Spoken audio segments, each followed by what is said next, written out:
जय हिंद जय भारत। अब देखिए फ्रेंड्स दोस्तों, अब हम लोग अभी बातचीत करने जा रहे हैं शाहबानो केस। तो ये शाहबानो केस जो है इसमें है ना क्या हुआ था कि सुप्रीम कोर्ट का जो जजमेंट आया था शाहबानो केस के मामले में, उसका है ना उस फैसला को कांग्रेस की सरकार ने, उस समय राजीव गांधी भारत के प्रधानमंत्री थे 1986 में, उस जजमेंट को, सुप्रीम कोर्ट का जजमेंट को पलट के एक नया कानून बनाए थे। तो वो शाहबानो केस, उसी के बारे में हम लोग चर्चा करने जा रहे हैं। तो ये देखिए मुस्लिम वुमेन यानी protection of rights on divorce, ये protection of rights on divorce act 1986 का है। तो ये इसको शाहबानो केस कहते हैं। तो इसके बारे में सुनिए चर्चा। तो देखिए इन 1932 की बात है। 1932 में क्या हुआ, शाहबानो मैरिड मोहम्मद अहमद खान। कहाँ की, इंदौर शहर का बात है। इंदौर में क्या हुआ कि 1932 में शाहबानो एक है ना मुस्लिम महिला है, उसका शादी हुआ किससे, मोहम्मद अहमद खान, वकील थे वो वहाँ। तो इंदौर में हुआ। तो she had 5 children from the marriage.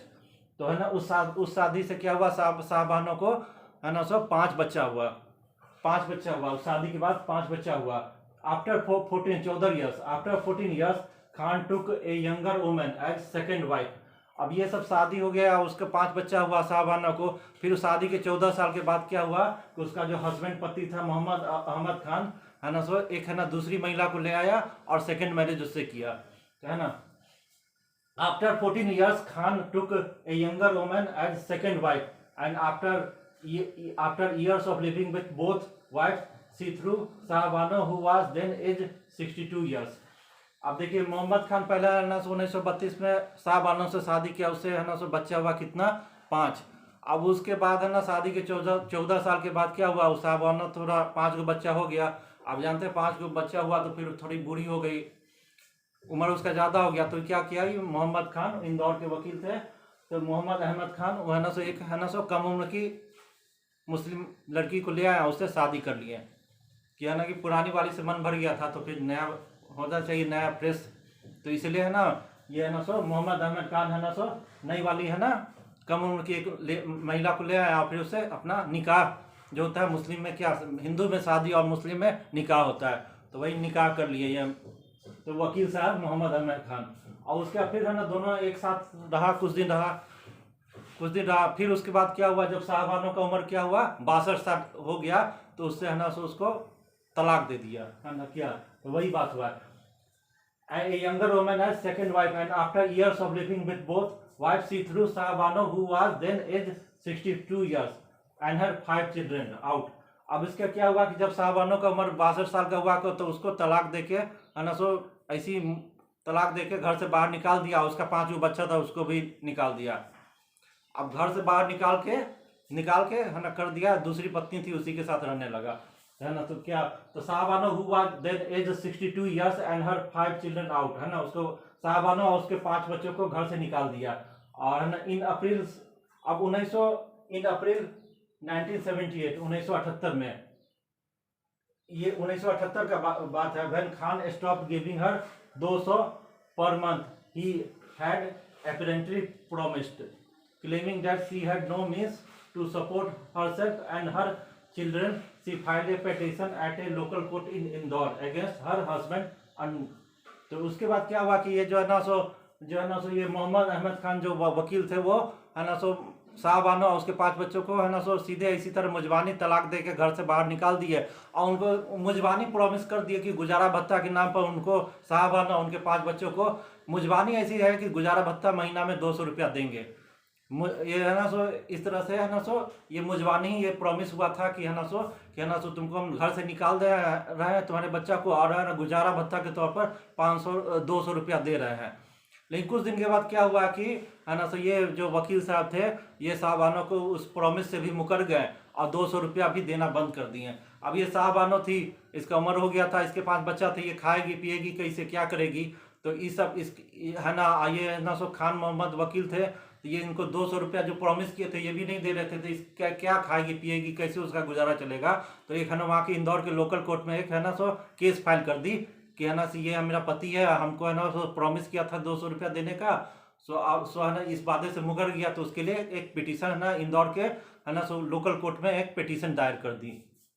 claiming that she had no means to support herself and her children. She filed a petition at a local court in Indore against her husband under section 105. आपके ये जो है ना सो एक case file कर दी, तो case under किस section, case का तो सेक्शन ये सब होता है ना, तो ये देखिए, तो against her husband under section 125 of CrPC, under section 125 of CrPC. CrPC का मतलब जानते हैं क्या होता है? सीआरपीसी जो सुनते हैं उसका क्या मतलब होता है? कोड ऑफ क्रिमिनल प्रोसीड्योर, तो है ना, कोड ऑफ क्रिमिनल प्रोसीड्योर है ना, सीआरपीसी का मतलब होता है 1973। Asking him for the maintenance amount. अब है ना ये है ना सो लोकल कोर्ट में कर दी, सीआरपीसी के तहत है ना कोर्ट है ना मुकदमा दायर कर दी कि उसको मेंटेनेंस गुजारा भत्ता चाहिए, ये जो नहीं दे रहा उसका, तो इसके लिए गुजारा भत्ता के लिए है ना कोर्ट में, लोकल कोर्ट में केस फाइल कर दी। अब फिर है ना इसके बाद क्या हुआ, सो देखिए इसके बाद हुआ ये कि है ना ऑन नवंबर 1978 1978 की घटना है। उसके बाद फिर आगे जब ये केस बढ़ा तो ऑन नवंबर 1978 में her husband give an irrevocable talaq divorce to her which is his prerogative under Islamic law, and took up the defense that hence Banu had ceased to be his wife and therefore he was under no obligation to provide maintenance for her. अब देखिए ये है ना सो 1900 नवंबर में, फिर इसके बाद जब 1900 नवंबर में एक और हुआ घटना हुआ कि है ना इसका जो है ना so on November 1978 her husband give N irrevocable तलाक, है ना, इरेवोकेबल तलाक का मतलब हुआ ट्रिपल तलाक, जो है ना एकदम कंप्लीट पूरा तलाक दे दिया। पहले तो मुजवानी दिया था हल्का फुल्का ढंग से, लेकिन बाद में पूरा है ना सो इरेवोकेबल तलाक यानी कि है ना सो ट्रिपल तलाक है ना, वही है ना दे दिया। And irrevocable talaq divorce to her Shahbano को दे दिया, which is his prerogative under Islamic law. Under Islamic law है ना, तो ये ट्रिपल तलाक ये सब है ना इस्लामिक लॉ के अंदर आता है, तो उसके तहत उसको है ना साहबानों को पूरा तलाक दे दिया। पहले ना इस्लामिक लॉ के अंदर में शुरू में पहले में तलाक नहीं दिया, इसी तरह हल्का फुल्का ढंग से मुजवानी जो हुआ था, लेकिन बाद में ना इस्लामिक लॉ के अंदर में इसको पूरा ट्रिपल तलाक दे के है ना बोल दिया under Islamic law, and took up the defence that hence Bano had ceased to be his wife and therefore he was under no obligation to provide maintenance for her। अब 1978 में अंडर इस्लामिक लॉ ट्रिपल तलाक के तहत इसको साहब बहनों को complete तलाक दे दिया। उसका बोल दिया कि अब मेरी पत्नी नहीं है, अपनी ये मेरी है ना सो पत्नी नहीं है, इसीलिए मेरा कोई अब इस पर जिम्मेवारी नहीं बनता है इसको गुजारा भत्ता देने का, अब कोई हमको जिम्मेवारी नहीं देता है। तो ये है ना सो 1978 में है। तो उसके बाद है ना सो ये धीरे धीरे क्या हुआ कि after many years of appeal against the judgment, after many years of appeal against the judgment of local court and high court, the case reached Supreme Court. Supreme Court ruled that साहबानो be given maintenance money similar to alimony। अब इसके बाद है ना ये इसी तरह ये जो मामला है ना लोकल कोर्ट से हाई कोर्ट गया, फिर अंत में है ना ये सुप्रीम कोर्ट गया, कहाँ 1985 में पहुंचा। 1985 में ये सुप्रीम कोर्ट में मामला है ना धीरे धीरे बढ़ते बढ़ते सुप्रीम कोर्ट में पहुंच गया। अब है ना तो इसमें है ना तो यह हुआ कि after many years of appeal against the judgment of local court and high court, the case reach supreme court. Supreme court ruled that Shahbano भी given maintenance money similar to alimony. तब सुप्रीम कोर्ट में जब ये मामला पहुंचा है ना local court, फिर हाई कोर्ट से उसके बाद 1985 में ये मामला सुप्रीम कोर्ट में पहुंचा, तो सुप्रीम कोर्ट का वर्डिक्ट आया कि है ना सो इस साहबाना को गुजारा भत्ता देना है, क्योंकि ये है ना उसकी पत्नी है, इसको ट्रिपल तलाक या कुछ भी दिया, लेकिन इसको है ना सो मेंटेनेंस जो है ना इसको देना होगा। कौन? इसका हस्बैंड जो है ना सो जो हस्बैंड है नूर ये साहबानों का जो हस्बैंड है इसको गुजारा भत्ता देगा। ये सुप्रीम कोर्ट का जजमेंट है। ट्रिपल तलाक दे देने के बाद भी है ना सो ये साहबानों को सारा गुजारा भत्ता हर महीने का ये देगा। ये सुप्रीम कोर्ट का जजमेंट आया। ये सुप्रीम कोर्ट जजमेंट है ना 1985। तो सुप्रीम कोर्ट का जो जजमेंट हुआ 1985 का, ये क्या बोलता है? It is also a matter of regret that article, अब it is also a matter of regret that article 44 of our constitution has remained a dead letter. अब देखिए सुप्रीम कोर्ट का जजमेंट क्या आया। सुप्रीम कोर्ट जजमेंट 1985 का है। It is also a matter of regret that article 44 of our constitution has remained a dead letter. Supreme court verdict in Shahbano case. तो article 44 कौन, और ये आर्टिकल 44 है ना directive principle of state policy के तहत आता है। और इसमें कहा गया है कि ये भारत में है ना समान नागरिक आचार संहिता यानी कि ये यूनिफॉर्म सिविल कोड को है ना सब नागरिकों के लिए एक समान कानून बनाने का इसमें है ना प्रावधान के बारे में ये बताया गया है आर्टिकल 4, यानी कि यूनिफॉर्म सिविल कोड है ना इसी आर्टिकल 44 के जरिए ही आता है ना। तो इसमें ये प्रावधान दिया गया है directive principle of state policy के तहत कि है ना ये है ना समान नागरिक आचार संहिता यूनिफॉर्म सिविल कोड ये आर्टिकल 44 के तहत ही आता है। तो है ना it is also a matter of regret that article 44 of our constitution has remained a dead letter supreme court verdict in Shah Bano case. अब उसके बाद सुप्रीम कोर्ट में ये है ना वर्डिक्ट आया कि शाहबानो को उसका जो पति है सो है ना सो हर महीने का गुजारा भत्ता देगा, ट्रिपल तलाक देने के बाद भी है ना सो ये देगा। अब देखिए सुप्रीम कोर्ट का जजमेंट। अब सुप्रीम कोर्ट है ना पूरे मामले में क्या इसका जजमेंट आया, क्या दिया, इसके बारे में देखिए सुप्रीम कोर्ट। तो इट इज सेड दैट, तो देखिए सुप्रीम कोर्ट का जजमेंट है, सुप्रीम कोर्ट क्या अपने जजमेंट में दिया। It is said that supreme court, ये सुप्रीम कोर्ट का लिखा हुआ है, सुप्रीम कोर्ट बोल रहा शाहबानो मामले में। It is said that there is no conflict between the provisions of section 125, ये सेक्शन है 125 and the those of the Muslim personal law as the Quran imposes an obligation on the Muslim husband to provide maintenance to the divorced wife who is unable to maintain herself। अब supreme court है ना इसमें judgement दिया कि कुरान में ये बात लिखा हुआ है कि ये कुरान में ये बात लिखा हुआ है कि ये आदेश देता है कि है ना सो अगर है ना कोई है ना सो अपनी पत्नी को डाइवोर्स या तलाक देता है तो उसका मेंटेनेंस है ना कौन करेगा, उसका हस्बैंड करेगा। तो ये कुरान के आधार पर भी ये सुप्रीम कोर्ट में ये भी अपना जजमेंट दिया कि कुरान में है ना कुरान के आयत में ये सब लिखा हुआ है कि अगर कोई है ना सो पति अपने पत्नी को डाइवोर्स देता है तो डाइवोर्स देने के बाद उसका मेंटेनेंस का खर्चा है ना कौन होगा, उठाएगा, उसका पति जो हस्बैंड है सो उठाएगा। तो ये सुप्रीम कोर्ट है ना ये इसको कुरान का है ना जो आयत है उसके एग्जाम्पल देखिए ये लिखा है कि it is said that there is no conflict between the provision of section 125 and those of the Muslim personal law as the Quran imposes an obligation, जिम्मेदारी देता है, कुरान है ना जिम्मेदारी देता है on the Muslim husband to provide maintenance to the divorce wife who is unable to maintain herself. तो जो है ना डाइवोर्स वाइफ जो अपने को मेंटेन नहीं कर पा सकती है उसका मेंटेनेंस कौन करेगा, उसका हस्बैंड पति। It is also said that Article 44 with respect to, अब देखिए it is also said that article 44 है ना with respect to uniform civil code. तो यह ना ये आर्टिकल 44 है ना with respect to uniform civil code के तहत आता है। तो has remained a dead letter. It is said that a common civil code will help the cause of national integration by removing disparate loyalties to law which have conflicting ideology. अब supreme court का है ना इसमें judgement दे दिया कि है ना इस शाहबानो को गुजारा भत्ता कौन देगा, उसका पति हस्बैंड देगा। ये सुप्रीम कोर्ट का जजमेंट है। अब बोला ये सुप्रीम कोर्ट उस जजमेंट में यही बोला कि ये पूरे देश में है ना आर्टिकल 44 है with respect to uniform civil code के तहत पूरे देश में एक ही कानून होना चाहिए। डिफरेंट टाइप का कानून अभी देश में ना पारसी के लिए अलग कानून है, मुस्लिम के लिए अलग है, क्रिश्चियन के लिए अलग है, फिर हिंदू सिख और ये बुद्ध के लिए एक हिंदू लॉ है। तो ये ना हर धर्म है ना के लिए अलग अलग जो है उससे है ना सो कोर्ट का समय भी बर्बाद होता है, उसको जजमेंट देने में भी देरी होता है। ये है ना सो नेशनल इंटीग्रेशन के खिलाफ है। तो ये 1985 में ही 86 का ये जो घटना हुआ उसी में सुप्रीम कोर्ट का जजमेंट है कि पूरे देश में एक यूनिफॉर्म सिविल कोड होना चाहिए। इससे है ना भारत का नेशनल इंटीग्रेशन बनेगा।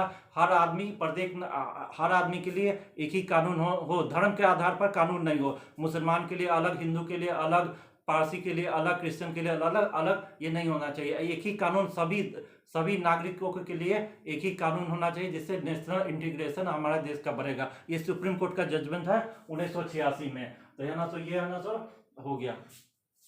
अब ये है ना तो फिर अब ये सब जो जजमेंट आ गया सुप्रीम कोर्ट का, तो ये सुप्रीम कोर्ट का जजमेंट आ गया तो जितना भी मुस्लिम कट्टरपंथी लोग हो गया या है ना all India Muslim person law board हुआ, ये सब इस जजमेंट सुप्रीम कोर्ट के जजमेंट के खिलाफ हो गया और ये धरना प्रदर्शन करने लगा पूरे देश में। क्योंकि नहीं तो ये जो सुप्रीम कोर्ट जो जजमेंट दिया है कि शाहबानो को गुजारा भत्ता कौन देगा, उसका पति, ये है ना ये कुरान के खिलाफ है ना। यानी मुस्लिम पर्सनल ये जो है ना शरीयत के खिलाफ है, कुरान के खिलाफ है, और ने ये जो कुरान में जो चीज़ लिखा हुआ है उसको कोई सुप्रीम कोर्ट भी नहीं है ना बदल सकता। तो इसमें है ना पूरा मुस्लिम पर all India Muslim personal law board का जितना भी मेंबर्स ये सब था, या है ना मुस्लिम कट्टरपंथी ये सब धरना प्रदर्शन करने लगा, सड़क पर उतर गया और सरकार पर दबाव डालने लगा कि क्या कि है ना सो ये जो सुप्रीम कोर्ट जो जजमेंट दिया है इस जजमेंट को पलट दे। तो है ना सो इसके लिए कांग्रेस सरकार है ना सो फिर बाद में एक है ना सो इस सुप्रीम कोर्ट के जजमेंट के खिलाफ है ना एक फिर कानून संसद में लाया, और उसके बारे में जो है ना सो ये फिर आगे क्या हुआ ये हम आपको आगे बताएंगे। तो ये ना ये कांग्रेस का पार्टी था, तो उस समय राजीव गांधी प्रधानमंत्री थे। अब ये है ना सो मुस्लिम वोट का बहुत बड़ा उन लोग को ये था, नेता लोग को, कि मुस्लिम वोट बहुत है।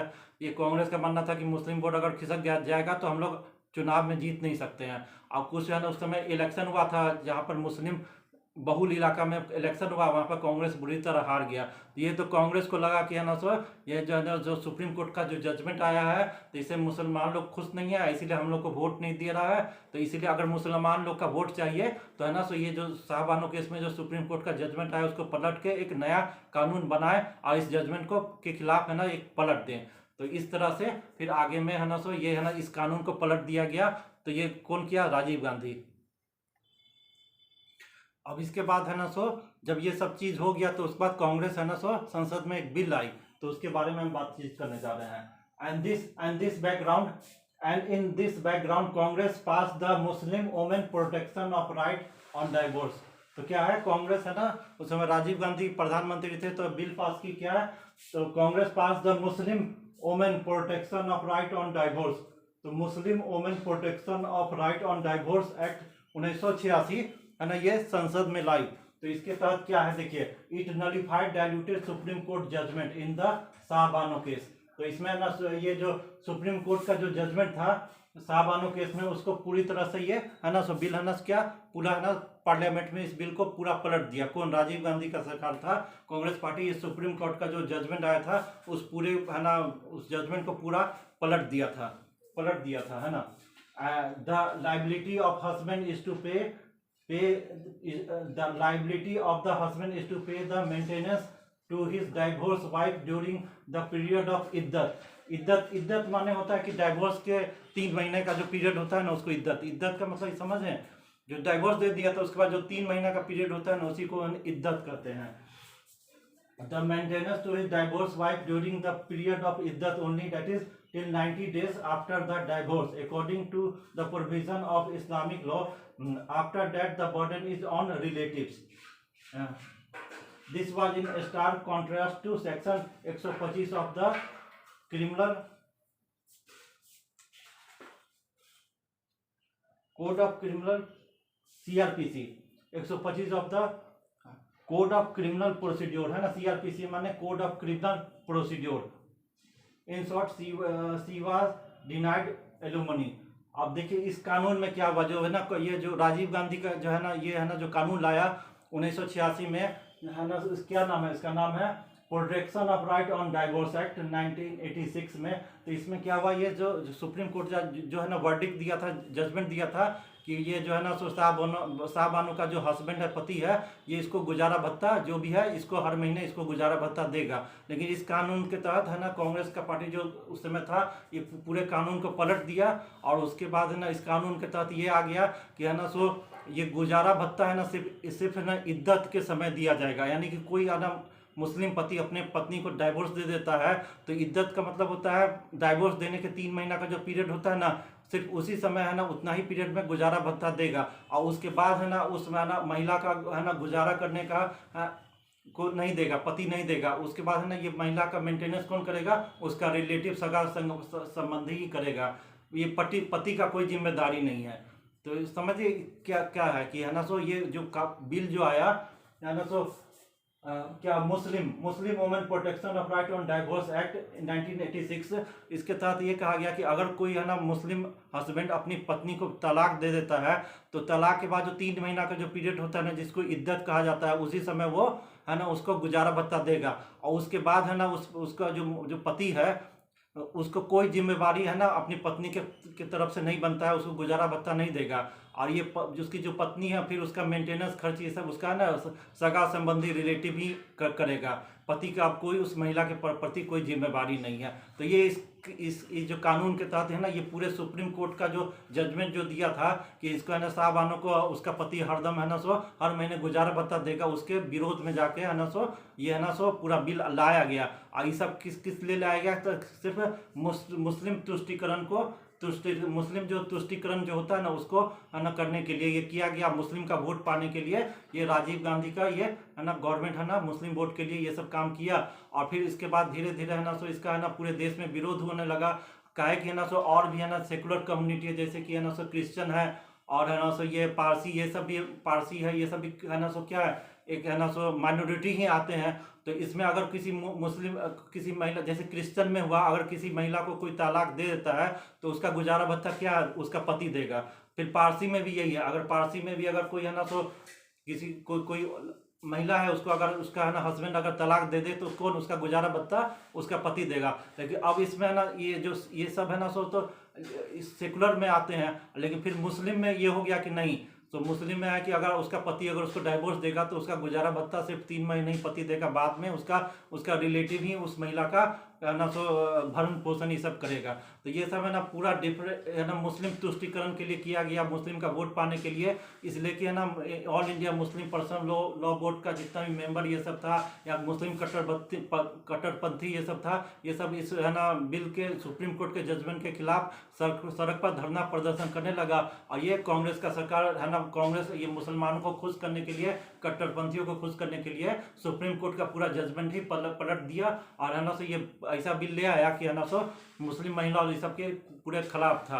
अब पूरे देश में फिर है ना इसका हिंदू कट्टरपंथी भी इस बात में इसका विरोध करने लगा कि नहीं सो ये तो है ना मुस्लिम तुष्टिकरण के लिए किया गया, इसलिए ये है ना सो बहुत ही खराब हुआ है। और फिर पूरे देश में यूनिफॉर्म सिविल कोड लाया जाए। तो इसमें बीजेपी RSS ये सब का मांग था, क्योंकि पूरे देश में इसी समय से कि है ना सो ये है ना यूनिफॉर्म सिविल कोड लाया जाए। और एक तरह से ये है ना ये पूरे देश में ये भी चर्चा होने लगी कि ये सुप्रीम कोर्ट का जजमेंट जो कांग्रेस पार्टी ये है ना सो जो पलट दिया है, तो एक तरह से सुप्रीम कोर्ट का फैसला का अवमानना भी ये कांग्रेस पार्टी किया है, राजीव गांधी ये किया है। तो इसके में है ना पूरे देश में भी है ना सो हिंदू लोग है ना इसके विरोध में आ गया। और फिर है ना सो फिर आगे चल के फिर हिंदू को भी खुश करने के लिए राजीव गांधी क्या किया 1986 में है ना सो ये है ना सो अयोध्या में जाके है ना सो राम मंदिर जो थे बाबरी मस्जिद था विवाद में उसका ताला खुलवा दिया। पहले तो मुस्लिम को खुश किया, जब हिंदू इस फैसला के विरोध में आ गया तो वो अयोध्या में जाके राम मंदिर का ताला खोल दिया। उधर मुस्लिम को भी खुश किया, बाद में हिंदू को भी खुश करने के लिए वोट बैंक के लिए ये सब काम किया। तो ये है it was in stark contrast to section 125 of the criminal procedure CRPC. In short, this was denied. It was denied alimony. तो है ना इसके तरह क्या हुआ कि मुस्लिम women protection of right on divorce act 1986 के तहत समझिए कि है ना कोई भी अगर आदमी है ना मुस्लिम हस्बैंड अपनी पत्नी को डाइवोर्स दे देता है, ट्रिपल तलाक दे देता है, तो उसको अब है ना कोई भी गुजारा भत्ता नहीं दिया जाएगा। ये कानून कांग्रेस का पार्टी सरकार है ना ये है ना कानून ला दिया कि है ना सो यानी कि हर धर्म में, हिंदू में भी अगर कोई डाइवोर्स दे दे तो उसका पति उसको गुजारा भत्ता देगा। क्रिश्चियन में भी यही होगा, क्रिश्चियन में भी कोई महिला को अगर उसका पति डाइवोर्स दे दे तो उसको गुजारा भत्ता देगा क्रिश्चियन पति। फिर है ना ये पारसी में भी यही हुआ, सिख में भी हुआ, यानी कि सब धर्म में ये हो गया कि जो अगर कोई है ना हस्बैंड अपनी पत्नी को डाइवोर्स दे देगा तो उसका गुजारा भत्ता उसका पति देगा। सिर्फ मुस्लिम में हो गया कि है ना अगर उसका पति उसको डाइवोर्स दे देता है तो सिर्फ 3 महीने उसका गुजारा भत्ता देगा, बाद में पति का कोई जिम्मेवारी नहीं और उस महिला का भरण पोषण उसका सगा संबंधी करेगा। तो ये है ना सो साहबानो केस में यही है कि सुप्रीम कोर्ट का पूरा वर्डिक्ट जजमेंट को पलट दिया। विरोध हुआ, ये लोग सब ये हिंदू लोग यही माना कि ये सुप्रीम कोर्ट का अवमानना किया है और मुसलमान को खुश करने के लिए मुस्लिम तुष्टिकरण का ही पूरा राजनीति के तहत हुआ है। और उसके बाद RSS बीजेपी भारतीय जनसंघ जो हुआ ये लोग है ना तो फिर पूरे देश में यूनिफॉर्म सिविल कोड की मांग करने लगी, समान नागरिक आचार संहिता, इसी को कहते हैं यूनिफॉर्म सिविल कोड। अब इसके बारे में आगे जाके चर्चा करेंगे।